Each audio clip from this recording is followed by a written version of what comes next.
Bob Dylan, the great Bob Dylan. Don't think twice. It's all right. Good attitude, Bob. That's me, innit? All over.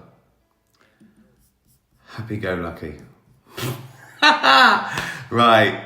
Well, it's always a shock when I start this and I get a glimpse of my fat, red, bloated. It's even worse today because usually I've had a bath, and I have had a bath, but before that I had a sauna. So double sweaty.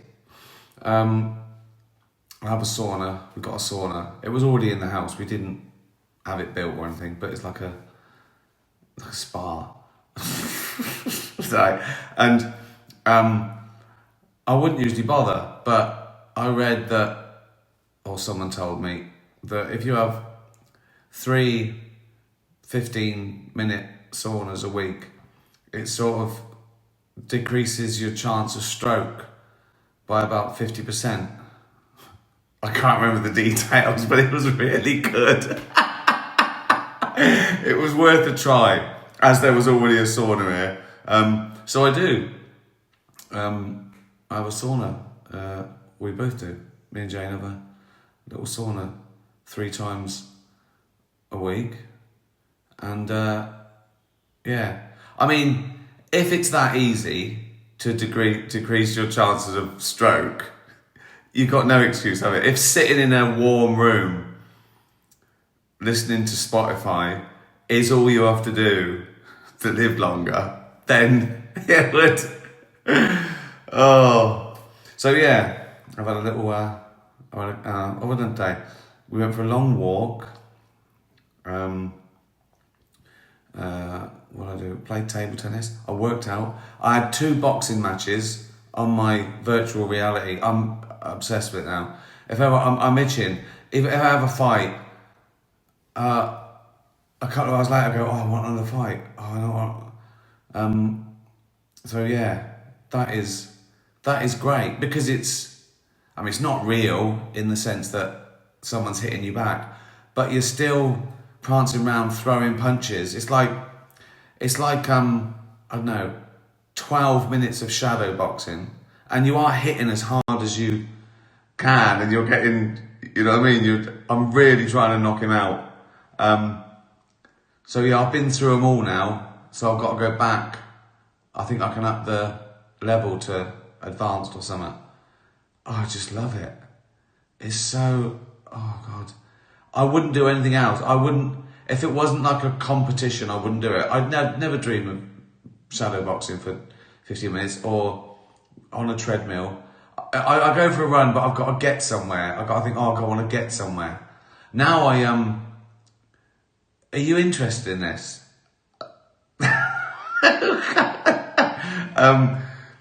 Now if I've got to make a business call, I think, and it's not raining, I think I'll do that business call walking around the park or the heath or something.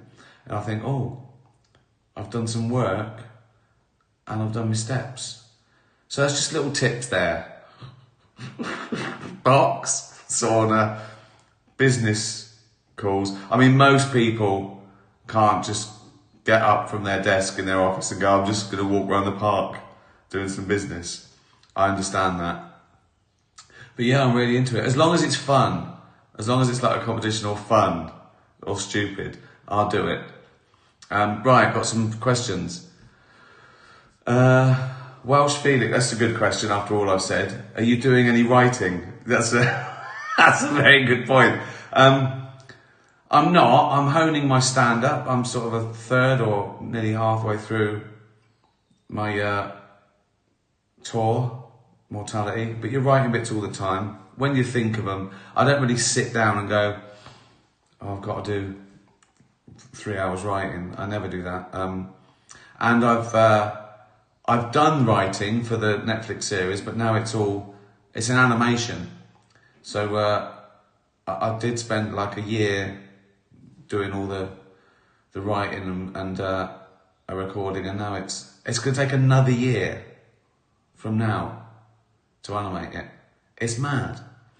But it's great fun. So I'm not sitting down and writing a new project. No, I have done, and I'm just honing stuff. I suppose I'm writing stuff for Dutch Barn. I keep doing little adverts for that. That's sort of part of my job now, along with the table tennis, boxing, and saunas.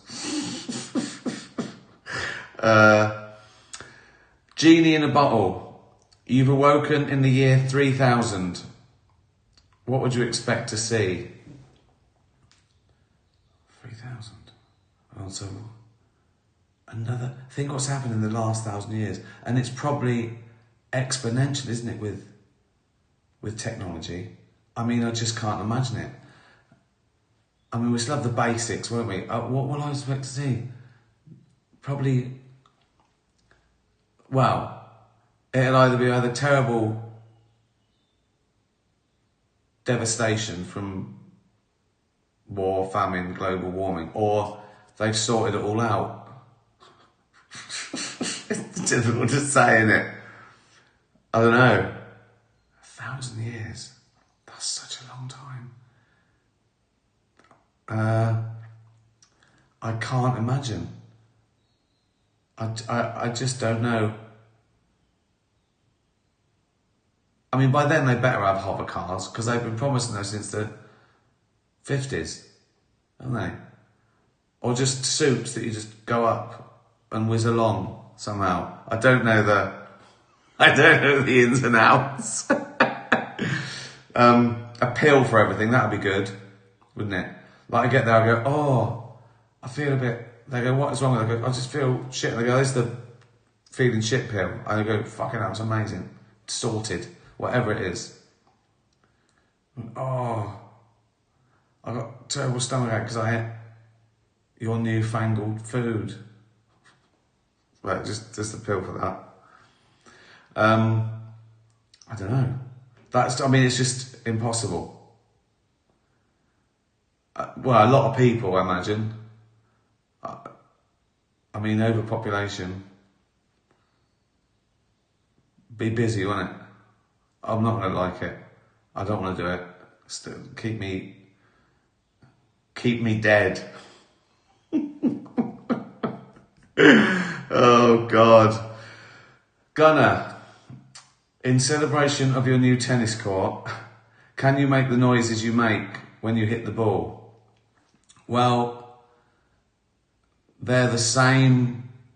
I never did when I was younger, but it's the same noises I make when I get up off the sofa, which is, oh. That's not to hit it harder. It's like, oh, like I got to it. Oh, that is sort of like that. Sometimes I'll be in the lounge and James and I get up. I go, oh. She goes, what? I go, nothing. I was just getting up.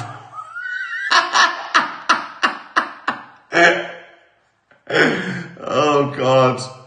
Oh, so that noise. Oh God. Sue, you can have a new superpower. Go on. Choose between change your appearance to whatever you want for an hour a day. That's good, isn't it? That's good. I like that. I mean, I'm thinking some sort of animal as opposed to another person or a telephone box. I assume that's what you meant. It would be a tree. Or pause time for 10 seconds once a day. It's that one. Oh, the number of times you think, oh, I wish I could do that again. Oh God, why did I do that? Like, I came down with a beer, put it there, put my laptop down, opened the laptop, knocked the beer, just caught it in time, see?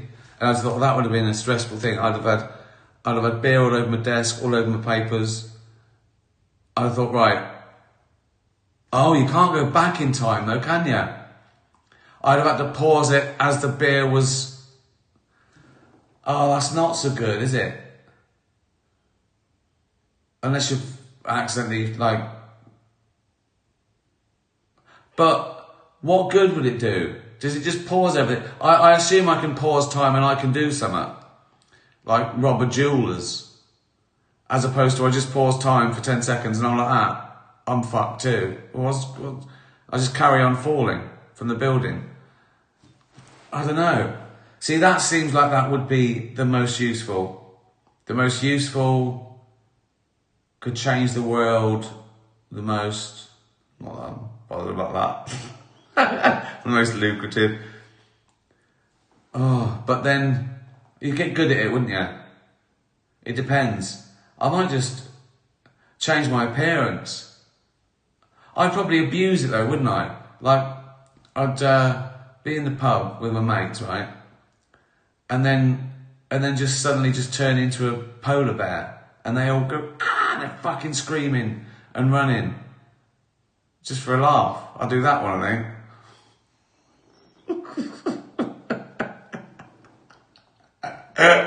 Or just turn into one of their mums. I go, you're dead, mum. I go, I'm not. Really frighten the fuck out of them. I think that one. Turn into shit. Yeah, definitely that one. Keena. Recently, a spate of YouTube comedians who use dark humour to harshly offend people with vulnerabilities have been forced to stop broadcasting their videos. What's your take on dark humour? Well, I mean, it depends what you mean by it. I mean, I deal with dark subjects, lots. I deal in taboos for various reasons. But it depends, doesn't it? I've always said it depends. Some people are offended because they mistake the subject of a joke with the actual target. I assume these people you mean are generally just trying to be offensive and troll people and not, you know, that. I mean, again, I'm not going to judge them, but if you do that, you've got to be good at it. There's got to be something there. People think it's easy. They see people, you know, comedians who deal in dark subjects. They go, oh, anyone can do that. And you can't. As people say to me, go, oh, yeah, you're just offensive. Anyone can make people laugh by being offended. I go on then. Go on, sell out Wembley and then just go on there and just be offensive. No jokes, no art, no craft. After about 20 seconds, you'll go, yeah, there's a trick to this, isn't there? It's a skill, it's a tightrope walk. You know, imagine if you're walking along tightrope, but you kept falling off and breaking leg. People go, he's not very good. You can't go, oh, you just don't like the way you're not walking the tightrope properly. You've got to be good at it. I'd say it depends. You've got to take every joke on its own merit and, you know, and every comedian on their own merit. But what it sounds like, and I don't know this story, what it sounds like they've probably broken some sort of rules of the platform, maybe. I mean, there are still laws, I guess. I don't know, but it depends. But there's nothing wrong with dark humour, nothing at all. There's nothing wrong with any subject. It depends on the joke, is the answer I would give. Gonzo the Cat. Now that you're on tour doing Mortality, do you mind having your whole year booked up ahead of time? Do you know what? You've got no choice. I mean, when I'm doing warm-ups, I suddenly go, oh, I've got a free day next year. I can put it on, you know, sale and sell it out quickly. But bigger venues, they're already booked up because there's all tours going on. So you've got to at least book the venues, some of them a year in advance, and make sure that you're ready with it. So you just have to, when you do a big tour, particularly a world tour, when you're playing iconic places like the Hollywood Bowl and you know, other arenas around the world, and they're booked up a year or two in advance because, you know, everyone's or someone's on tour all the time. But no, when I look at it, when I look at the tour I've put in, I look at, I go, fucking hell, 100 dates. But then when you're doing it, it just goes quickly. I don't look now, I don't look at the vast amount. I look forward to the next one, I go, oh, Dublin next week, can't wait. That's always great. Can't wait. And I only put in shows now that I love. I put in venues that I love, in countries that I love, in cities that I love, near hotels that I love. So there's never a guy go, oh God, I've got to do that. I hate that venue. I hate that. Oh God, I hate that city. I just don't do those places. So I sort of look forward to all of it, and you build something around it. I think you need a bit of structure. It just wouldn't work if you didn't. You've got to have that structure, and I quite like it now. I hate it when someone goes wrong. If I've got a tour in and someone says, "Oh, the venue's collapsed," I'm furious. I go, fucking rebuild it. You've got 4 weeks. Oh God, I quite like a little bit of discipline. Towely towel. That's a towel called Towley, obviously. What kind of artificial grass is your new tennising court? Nylon, polypropylene, short pile artificial grass, long pile artificial grass, high density artificial grass, or low density artificial. What are you talking about, Towley?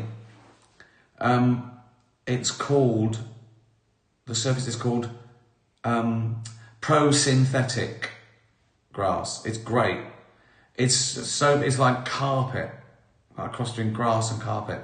And it's exactly the same one we had put in about 10 years ago in our place in Marlow.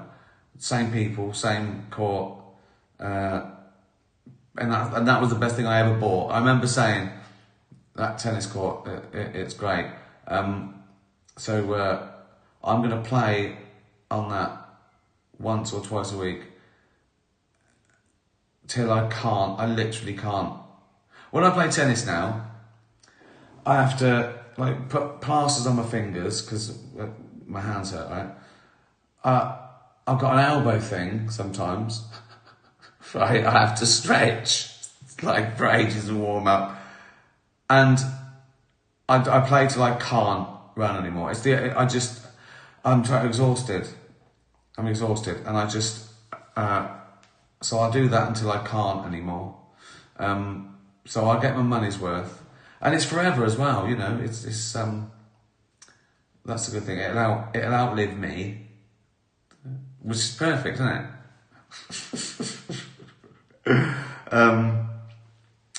Tony. Oh, Tony asked, why is there no fence around the court? It looks better. We did it with Marlow because it's sort of incorporated in to the rest of the garden. It looks nicer. And you don't lose balls because there's a wall 12 feet around the, if you're playing tennis, it goes in, it doesn't really bounce that far and it rolls and you don't lose it. It doesn't go over the neighbour's fence because we've got a wall, then loads of planting, then loads of trees, then the neighbour's fence. It's very unlikely you don't lose a ball. It might roll into some fox shit. That was before the first time I played. I was looking at all proud. Oh, it looks amazing. Oh, little fox had left a little message for me. So I had to scrape that up with a stick. But yeah, it just looks nicer. I didn't want to, and everything's symmetrical. I made sure it's all aligned with everything. I think I'm OCD. We had to plant loads of things to offset the biodiversity. So yeah, it's better for nature than it was before, with all the trees and shrubs and things. And it just looks nicer, I think. I don't want to it looks like a big monstrosity, doesn't it? If you've got a big, what is it called, that chicken wire? Well, no, it's not chicken wire, is it? It looks nicer. Could and would you consider making an English Cheers version? And what role would you like to play then? Well, I'd definitely be Norm, wouldn't I? I wouldn't. It's It's one of my favourite shows. It's one of the best sitcoms of all time. It still stands up. It's still great. It was like, I don't know. It seemed like it was a new era when that came out. It's so dense. It's too good to remake, I think. And you might as well do something, if you like it, to do something like it. It doesn't have to be, oh, this is called Cheers. And there's so many great characters. I'd say that to anyone. I just can't believe they paid me to remake The Office. It's a sitcom set in an office. But I'm not going to argue. I think it's 20 years since the American version this week. 20 years since the American version. That's mad, isn't it? God. Oh, we're getting old. D-Man. How do you manage to do a show if you're in a foul mood? Really good question. That is a good question. I think I talked about this last time, that when you're filming, if something annoys you, then you've got to be funny. It's hard. But I'm rarely in a bad mood. Genuinely, I pretend to be sometimes. And also, if I'm in a bad mood, it's something that's usually so trivial that I'm angry for about a split second, and I think it doesn't matter. It's like yeah, the train is 7 minutes late. For fuck's sake! I mean, it's 7. Fucking hell! That's it. It's alright. You know what I mean? There's nothing. It's nothing that bad. I mean, outside something really terrible happening, a family bereavement. I'm not in a. Also, I've usually, by the time I go on stage, I've usually been backstage with at least one other comedian.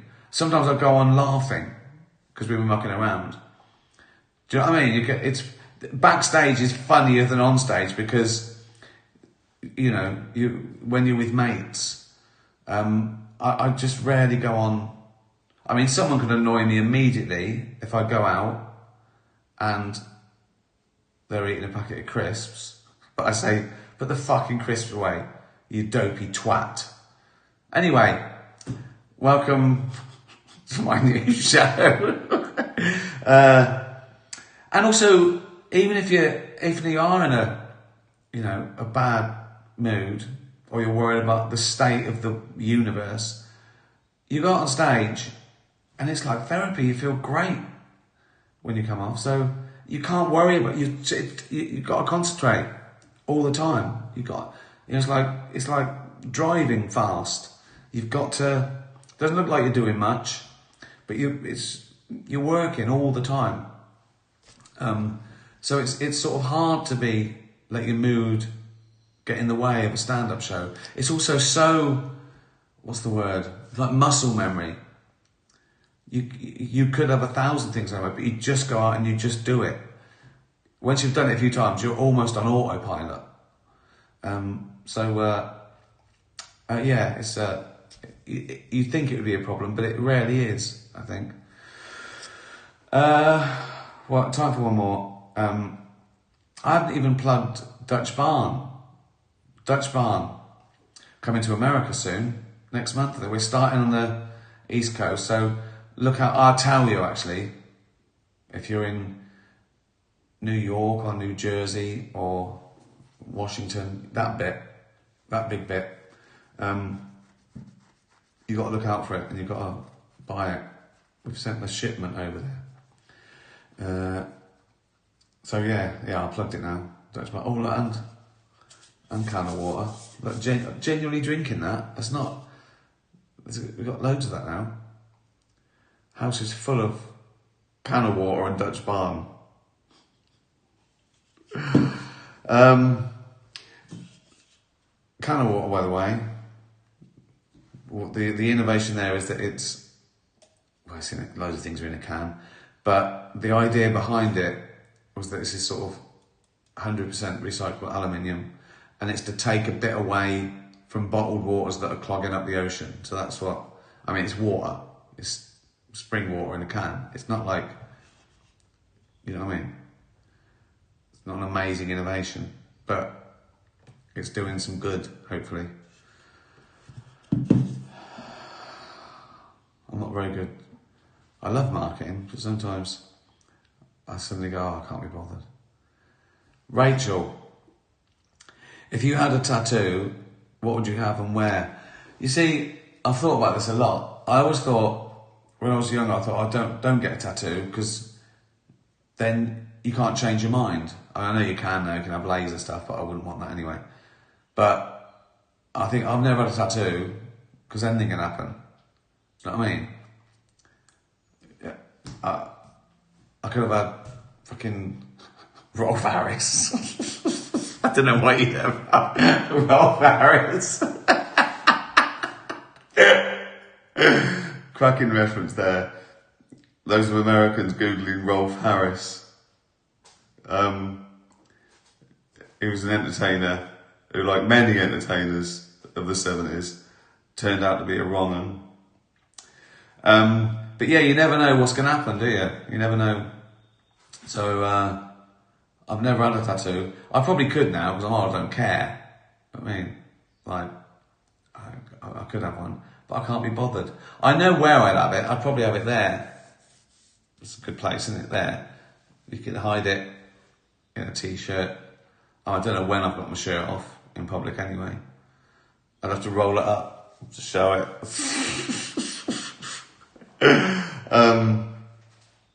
I don't know what I'd have. Maybe something like a design, or that's boring, isn't it? Something funny. How funny can it be? You've had it for a year. It's a joke. You're not laughing anymore, are you? Maybe I'll get Rolf Harris, and they go, "Why you got that?" I go, "Oh, I got it years ago, but I didn't." I don't know why that's so funny. Oh God, the only person to have a Rolf Harris tattoo after we found out about him. Yeah, it'd be there anyway. I wouldn't get Rolf Harris. That's about it. Another absolute load of bollocks. I hope you enjoyed it. Buy some Dutch Barn. Buy some can of water. Thanks for following. I'm on Instagram as well. Tatty bye, everyone. Tatty bye.